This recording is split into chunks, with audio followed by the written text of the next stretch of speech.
Cerita dikanjut di mana Ying Huan Huan dan King Tan berhadapan dengan Yuan Chang, sang raja kecil dari gerbang Yuan. Ying Huan Huan menatap ke bawah dan melihat korban berjatuhan dari pihak Sekte Dao. Hati Ying Huan Huan terasa perih, tetapi Ying Huan Huan tetap menegaskan bahwa Ying Huan Huan akan menghentikan Yuan Chang. Sebab Ying Huan Huan sadar jika Yuan Chang turun ke medan perang, maka kekalahan total tidak akan terhindarkan. Sementara itu King Tan berdiri di sisi Ying Huan Huan lalu tanpa ragu menyerang terlebih dahulu. Tongkat hitam di tangan King Tan menebas ruang dan memunculkan cahaya bilah yang melintasi jarak secara aneh untuk memburu Yuan Chang. Namun Yuan Chang dengan tenang menghindar dan mengakui bahwa serangan itu unik. Tetapi meskipun begitu, kekuatan King Tan masih belum cukup untuk benar-benar mengancamnya. Karena itu King Tan meminta Ying Huan Huan untuk menyerang bersamaan. Ying Huan Huan mengangguk lalu menekan senar sitar surgawi dengan telapak tangan yang mengalirkan darah segar. Darah itu membuat sitar bersinar merah pekat, kemudian suara Phoenix menggema di langit. Cahaya merah menyebar dan dari pola cahaya itu lahir seekor Phoenix raksasa berwarna merah darah yang membentangkan sayapnya di angkasa. Bulu-bulu cahaya berjatuhan seperti hujan badai ke arah Yuan Chang. Yuan Chang membangun penghalang kekuatan Yuan, tetapi serangan dari harta Yuan murni itu memecahkannya dengan paksa. Meski demikian, Yuan Chang tetap tenang. Hal itu dikarenakan Yuan Chang tahu bahwa mengaktifkan harta Yuan murni menguras kekuatan Yuan secara besar-besaran. Yuan Chang menyindir bahwa kedua wanita itu belum mencapai tingkat kehidupan yang mendalam, oleh karena itu tidak akan mampu bertahan lama. Mendengar hal itu, Ying Huan Huan dan King Tan pada saat ini saling bertukar pandang. Mereka menyadari bahwa pertarungan panjang hanya akan merugikan diri sendiri. Oleh karena itu, mereka memutuskan untuk mempertaruhkan segalanya dalam satu serangan penentu. Ying Huan Huan memetik senar dengan lembut dan alunan sitar merdu berubah menjadi gelombang kekuatan yang semakin ganas.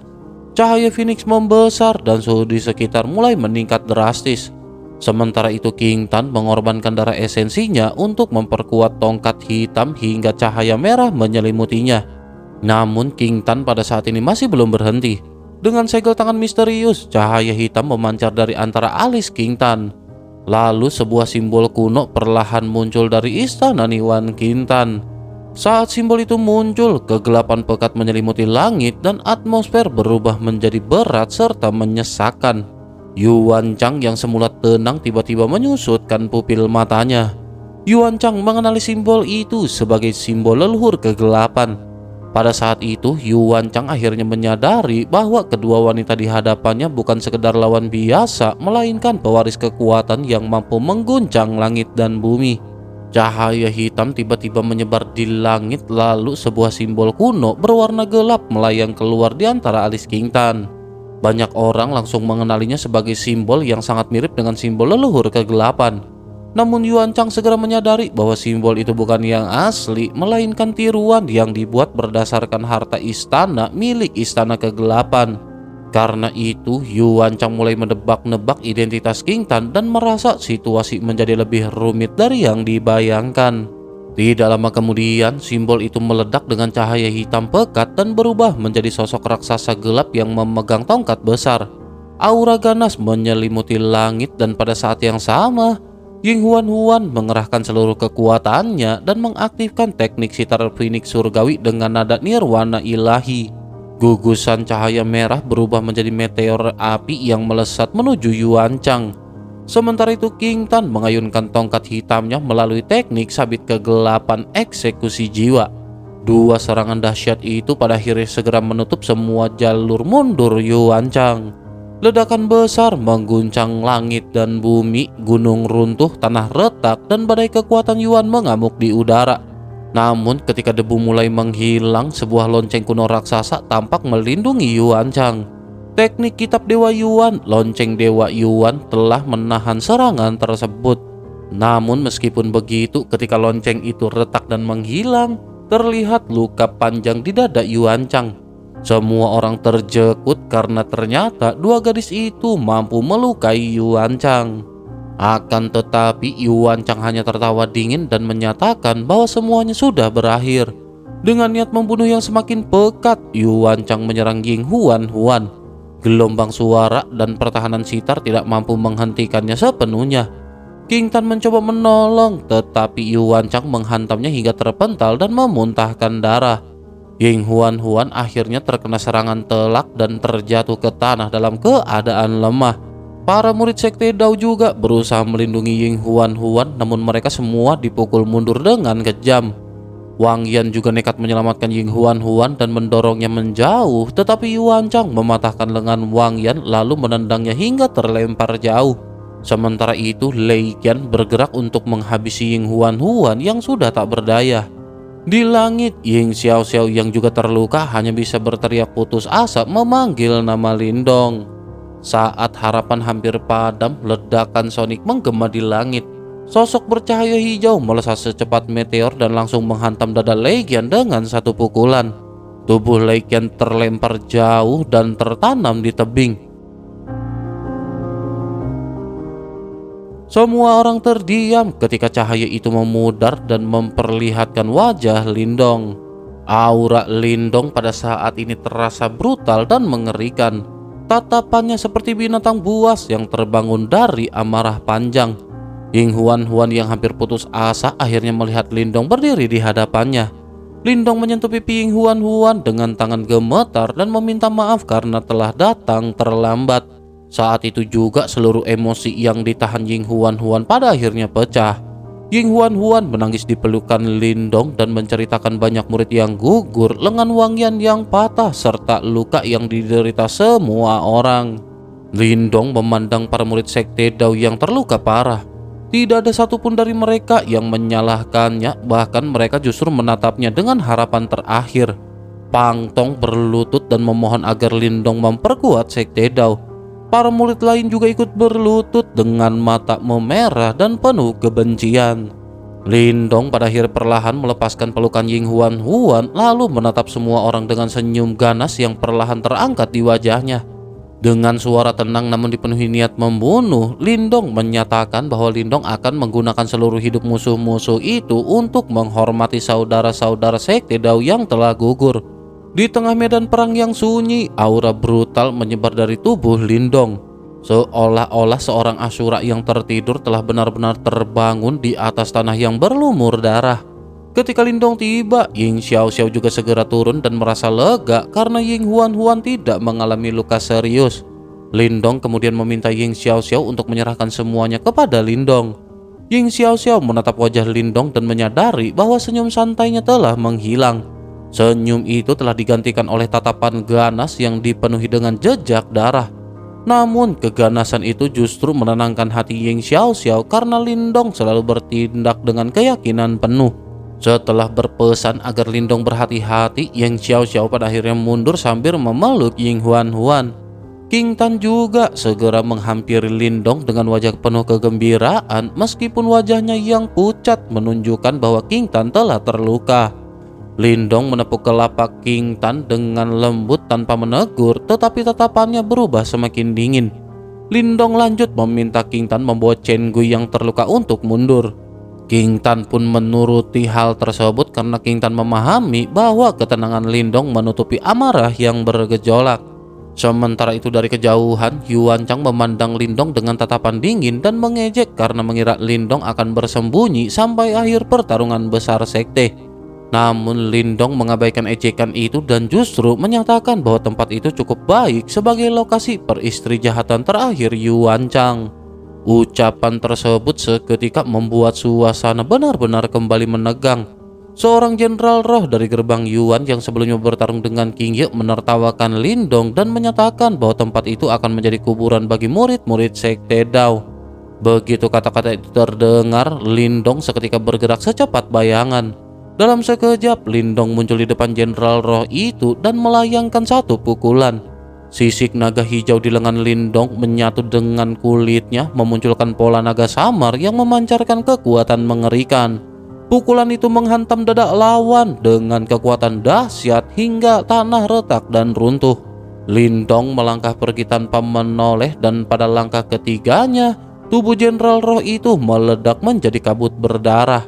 Seorang ahli tingkat 9 nirwana hancur hanya dengan satu pukulan Lindong. Semua orang terdiam, bahkan mereka yang setengah langkah menuju tingkat kehidupan mendalam merasa belum tentu mampu melakukan hal yang sama. Para murid gerbang Yuan juga pada akhirnya mundur dengan wajah pucat, sementara ekspresi Yuan Chang menjadi semakin gelap. Yuan Chang mengancam bahwa tindakan Lindong akan menyeret seluruh murid sekte Dao menuju kematian. Namun Lindong dengan tenang menyatakan bahwa nasib Yuan Chang akan sama seperti Jenderal Roh tadi.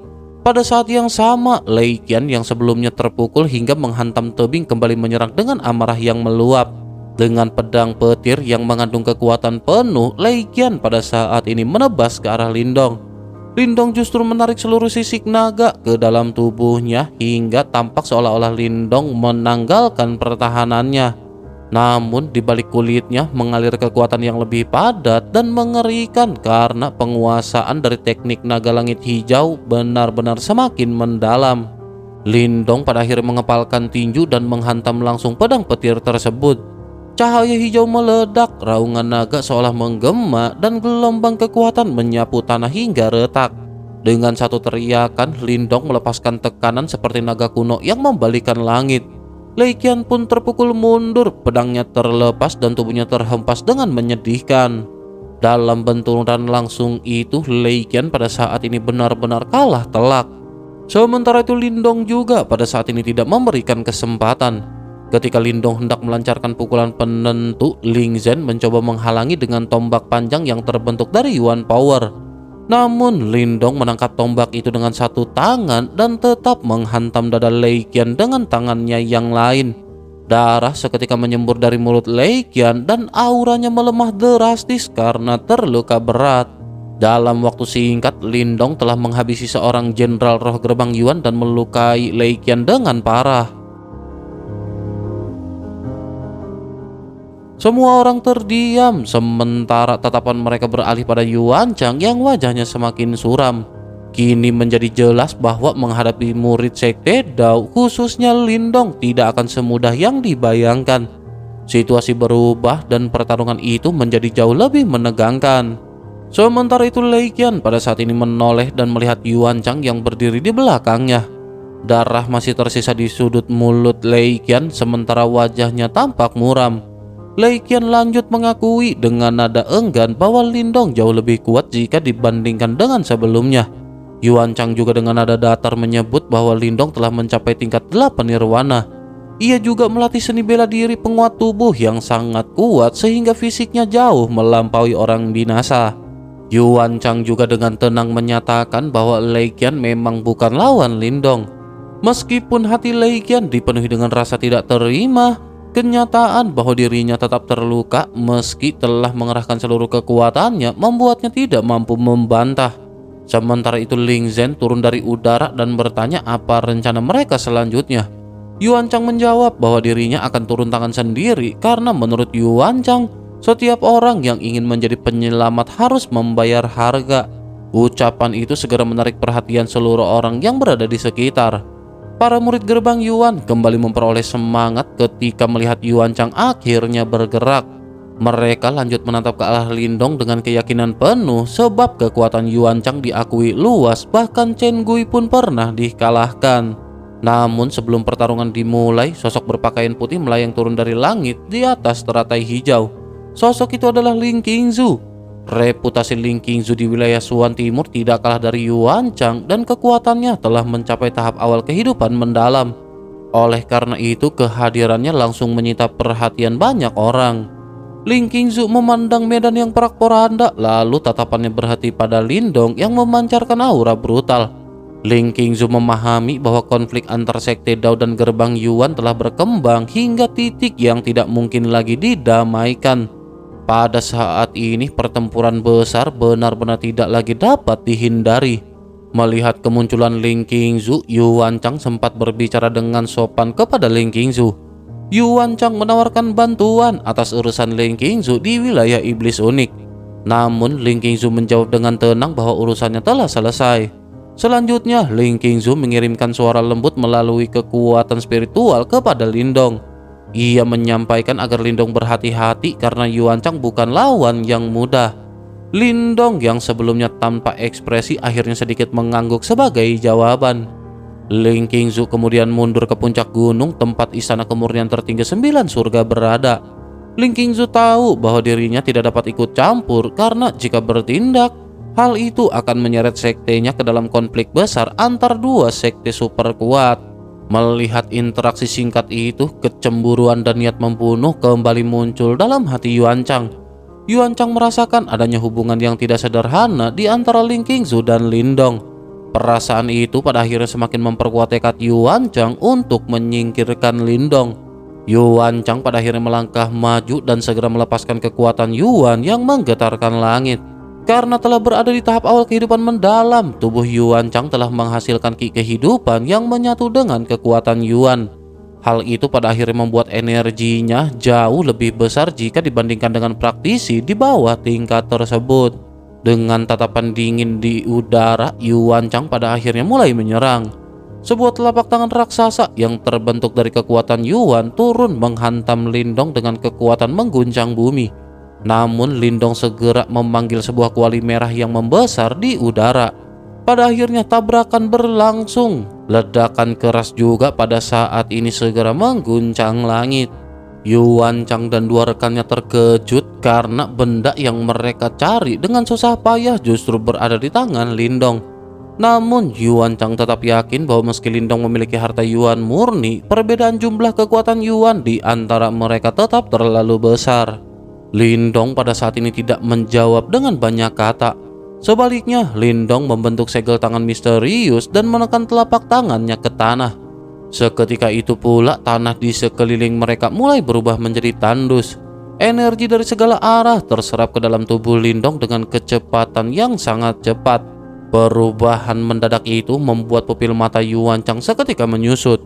Yuan Chang merasakan fluktuasi yang sangat aneh dan mengerikan.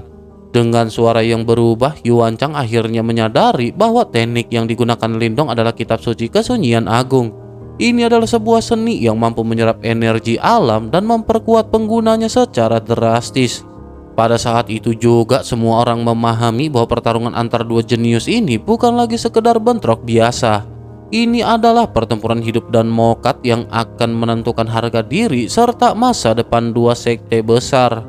Gemuruh tiba-tiba mengguncang bumi dan dari tubuh Lindong memancar gelombang energi yang semakin lama semakin liar. Tanah yang luas mulai berubah dengan cepat karena puncak gunung yang semula hijau mendadak menguning dan mengering, sementara aura kesunyian yang agung menyebar ke segala arah. Dalam waktu singkat, radius ratusan mil menjadi tandus dan kekuatan hidup dari bumi mengalir deras seperti samudra lalu berkumpul satu titik, yakni tubuh Lindong. Banyak orang segera menyadari perubahan itu dan mereka terjekut karena teknik yang digunakan Lindong adalah kitab suci kesunyian agung dari Sekte Dao. Kitab suci ini sangat terkenal sebab dahulu Zotong pernah menggunakannya untuk mengguncang seluruh wilayah Suan Timur dan bahkan menghabisi 3 tetua tingkat kehidupan mendalam. Oleh karena itu, ketika Lindong berhasil menguasainya, semua orang termasuk Bukun dan Ling Qingzu tidak dapat menyembunyikan keterkejutan mereka. Di sisi lain, para murid gerbang Yuan menunjukkan wajah suram karena mereka memahami betapa mengerikannya teknik tersebut. Ling Zhen dan Lei Qian merasa situasi menjadi berbahaya sebab potensi Lindong kini terlihat semakin menakutkan. Mereka berpikir bahwa jika Lindong dibiarkan hidup, maka dalam beberapa tahun ke depan bahkan Yuan Chang mungkin tidak akan mampu menekannya lagi. Oleh karena itu, niat membunuh mulai tumbuh di dalam hati masing-masing. Sementara itu, tanah terus kehilangan kekuatan kehidupan dan aura kesunyian agung membuat peredaran kekuatan Yuan banyak orang menjadi lamban. Yuan Chang berdiri di langit dengan wajah gelap karena Yuan Chang dapat merasakan energi tanpa batas mengalir dari bumi dan masuk ke dalam tubuh Lindong. Yuan Chang juga menyatakan bahwa kitab suci kesunyian agung memang mampu menyerap kekuatan tanah.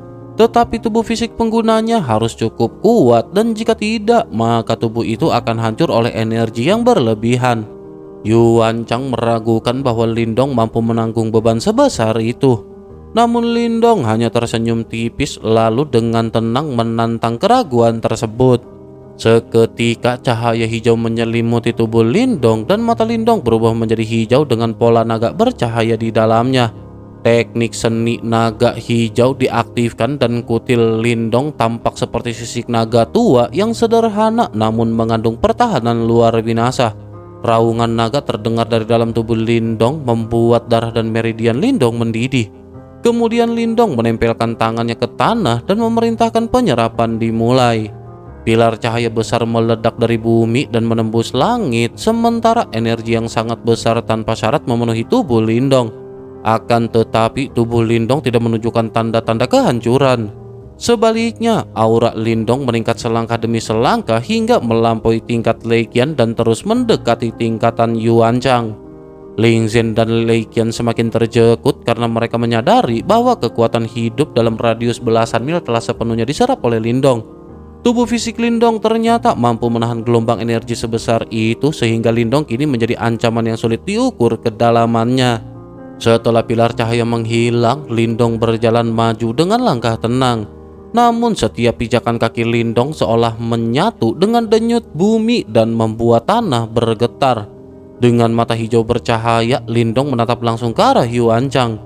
Selanjutnya, dengan suara lembut namun penuh tekanan, Lindong menanyakan seberapa besar peluang Yuan Chang untuk menang sekarang. Begitu kata-kata itu berakhir, aura dahsyat meledak dari tubuh Lindong dan mengguncang langit. Tingkat kekuatan Lindong telah melampaui ahli setengah langkah tahap kehidupan mendalam dan kini hampir setara dengan Yuan Chang. Banyak orang seketika menahan nafas karena mereka menyadari bahwa pertarungan puncak dalam kompetisi sekte besar yang sesungguhnya baru saja dimulai.